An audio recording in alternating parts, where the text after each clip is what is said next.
رب العالمین والصلاة والسلام علی سید المرسلین اما بعد فاعوذ باللہ من الشیطان الرجیم بسم اللہ الرحمن الرحیم۔ حضرت سیدنا انس بن مالک رضی اللہ تعالیٰ عنہ سے روایت ہے کہ ایک بار حضرت سیدنا عمر فاروق اعظم کے ہاتھ میں ننگی تلوار لیے باہر نکلے، گلی سے گزر رہے تھے کہ قبیلہ بنو زہرہ کے ایک شخص سے سامنا ہو گیا۔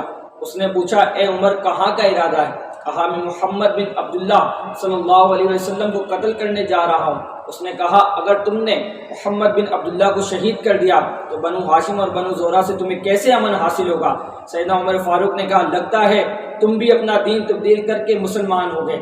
اس نے کہا، اے عمر کیا میں تمہیں اس سے بھی زیادہ عجیب بات نہ بتاؤں؟ تمہاری بہن اور تمہارے بہنوئی دونوں تمہارا دین چھوڑ کر مسلمان ہو چکے ہیں۔ یہ سننا تھا کہ مزید غصے میں آ گئے اور اپنے بہن بنوئی کے گھر کی طرف چل پڑے۔ آپ کی بہن حضرت سیدنا ام جمیل فاطمہ بنت خطاب اور بہنوئی حضرت سیدنا سعید بن زید رضی اللہ عنہ کے گھر میں اس وقت حضرت سیدنا خباب بھی موجود تھے۔ دونوں قرآن مجید پڑھا رہے تھے۔ جیسے انہیں سیدنا فاروق اعظم کے آنے کی خبر ہوئی تو فوراً چھپ گئے۔ سیدنا فاروق اعظم جیسے ہی اندر آئے تو پوچھا، مجھے کچھ پڑھنے کی بناہٹ آ رہی تھی، تم لوگ کیا پڑھ رہے تھے؟ تو انہوں نے جواب دیا، ہمارے مابین تو کوئی گفتگو نہیں ہوئی۔ آپ نے فرمایا، مجھے لگتا ہے کہ تم دونوں اپنا دین ترک کر چکے ہو۔ آپ کے بہنوئی بولے، کیا حق تمہارے عقیدے کے برخلاف نہیں؟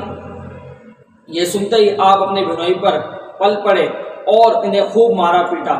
آپ کی بہن غضبناک ہو کر بولی، اے عمر، حق وہ نہیں جو تمہارا عقیدہ ہے، اور سن لو میرا اعلان یہ ہے، اشہد ان لا الہ الا اللہ و اشہد ان سیدنا محمد عبدہ و رسولہ۔ جب آپ پر حق واضح ہونے لگا تو پوچھا، جو کتاب تم لوگ پڑھ رہے تھے میرے پاس لاؤ، میں بھی پڑھنا چاہتا ہوں۔ بہن نے کہا، اسے صرف پاک لوگ ہی چھو سکتے ہیں، تم وضو یا غسل کر لو پھر اسے پڑھ سکتے ہو۔ آپ نے اٹھ کر وضو کیا، پھر قرآن پاک کی سورہ طٰہٰ پڑھنا شروع کر دی۔ جیسے جیسے قرآن پاک پڑھتے گئے اسلام کی محبت دل میں اترتی گئی۔ کہنے لگے، مجھے محمد صلی اللہ علیہ وسلم کے پاس لے چلو۔ حضرت سیدنا خباب رضی اللہ تعالیٰ عنہ جو چھپے بیٹھے جب یہ سنا تو باہر نکل آئے اور بولے، اے عمر، تمہیں خوشخبری ہو، مجھے یقین ہے تم ہی اللہ کے محبوب دانے غیوب کی دعا کا ثمر ہو، کیونکہ جمعرات کی رات آپ صلی اللہ علیہ وسلم مسلسل یہی دعا فرما رہے تھے، اے اللہ دین اسلام کو عمر بن خطاب یا عمر بن حشام ابو جہل کے ساتھ عزت عطا فرما۔ حضور نبی کریم رؤوف الرحیم ان دونوں صفا پہاڑیوں کے دامن میں واقع دار ارکب کے اندر جلوہ فرما تھے۔ حضرت سیدنا عمر رضی اللہ تعالیٰ عنہ وہاں آئے تو دروازے پر سیدنا امیر حمزہ، سیدنا طلحہ اور دیگر صحابہ کرام موجود تھے۔ حضرت سیدنا عمر فاروق کی آمد کا سن کر صحابہ گھبرا گئے۔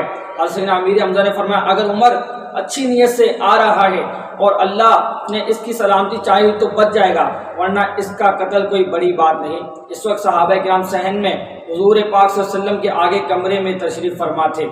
آپ صلی اللہ علیہ وسلم باہر تشریف لائے اور سیدنا فاروق کا گریبان اور تلوار کی حمائل پکڑ کر ارشاد فرمایا، اے عمر، کیا تم اس وقت باز آؤ گے یا ولید بن مغیرہ کی طرح اللہ تمہاری ذلت میں آیت نازل فرمائے گا؟ پھر آپ نے یوں دعا فرمائی، اے اللہ عمر کو راہ اسلام نصیب فرما، اے اللہ یہ عمر بن خطاب ہے، اے اللہ عمر بن خطاب کے ذریعے اسلام کو عزت عطا فرما۔ یہ سننا تھا کہ سیدنا عمر فاروق بے ساختہ پکار اٹھے کہ میں گواہی دیتا ہوں کہ آپ صلی اللہ علیہ وسلم اللہ کے رسول ہیں اور اسلام قبول کر لیا۔ پیارے اسلام بھائیو، دیکھا آپ نے کہ کس طریقے سے حضرت عمر رضی اللہ تعالیٰ نے اسلام لے کر آئے اور آقا علیہ الصلوۃ والسلام جو دین لے کر آئے اس کی تصدیق کی۔ اللہ سے دعا ہے ہمیں بھی آقا علیہ الصلوۃ والسلام جو کچھ شریعت کے احکام لے کر آئے اس پر صحیح معنوں میں عمل کرنے کی توفیق عطا فرمائے۔ آمین بجاہ النبی الامین۔